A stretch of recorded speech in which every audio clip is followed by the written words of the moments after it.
തന്റെ മാതാപിതാക്കളായ കമലഹാസന്റെയും സരികയുടെയും വേർപിരിയൽ കാണേണ്ടി വന്ന വർഷങ്ങളെക്കുറിച്ച് നടി ശ്രുതി ഹാസൻ. ഞാൻ സിനിമാ മേഖലയിൽ വരുന്നതിന് മുമ്പ് എനിക്ക് എന്താണ് സംഭവിച്ചതെന്ന് പലർക്കും അറിയില്ല.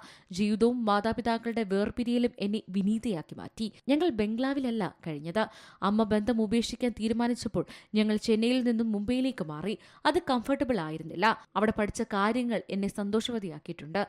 നിങ്ങൾക്ക് മെർസിഡസിൽ നിന്നും ലോക്കൽ ട്രെയിനിലേക്ക് ജീവിതത്തിൽ വളരെ പെട്ടെന്ന് മാറാനാകുമെന്ന് ഞാൻ മനസ്സിലാക്കി. ജീവിതത്തിൽ വളരെ വേഗത്തിൽ രണ്ടും നിങ്ങൾക്ക് പഠിക്കാൻ കഴിയുന്ന ഒരു യാത്ര. പിന്നീട് അപ്പയുമായി ഞാൻ റീകണക്ട് ചെയ്തു. വിദേശത്ത് സംഗീതം പഠിക്കാൻ പോയി. പക്ഷേ എനിക്ക് സ്വന്തമായി ഒരിടം വേണം, സ്വന്തമായി പണം സമ്പാദിക്കണം, എനിക്ക് സ്വന്തമായ സ്വാതന്ത്ര്യം വേണം എന്നൊരു ബോധം എപ്പോഴും എനിക്കുണ്ടായിരുന്നു. എന്നാൽ ഞാൻ വളരെ ആറ്റിറ്റ്യൂഡുള്ള ആളായിരുന്നു. അതേക്കുറിച്ച് തിരിഞ്ഞു നോക്കുമ്പോൾ ഞാൻ മറ്റുള്ളവരെക്കാൾ വലുതാണ് എന്ന ചിന്തയിൽ നിന്നല്ല അത് വന്നത്. പേടിയിൽ നിന്നും എനിക്ക് എന്തൊക്കെയോ കുറവുകൾ ഉണ്ടെന്നുള്ള തോന്നലിൽ നിന്നുമാണ്.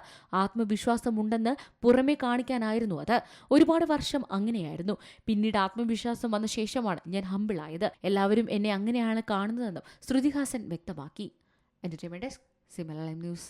ഏറ്റവും പുതിയ വാർത്തകളും വിശേഷങ്ങളും വിരൽ തുമ്പിലറിയാൻ സി മലയാളം ന്യൂസ് എല്ലാ ഡിജിറ്റൽ പ്ലാറ്റ്ഫോമുകളിലും ലഭ്യം.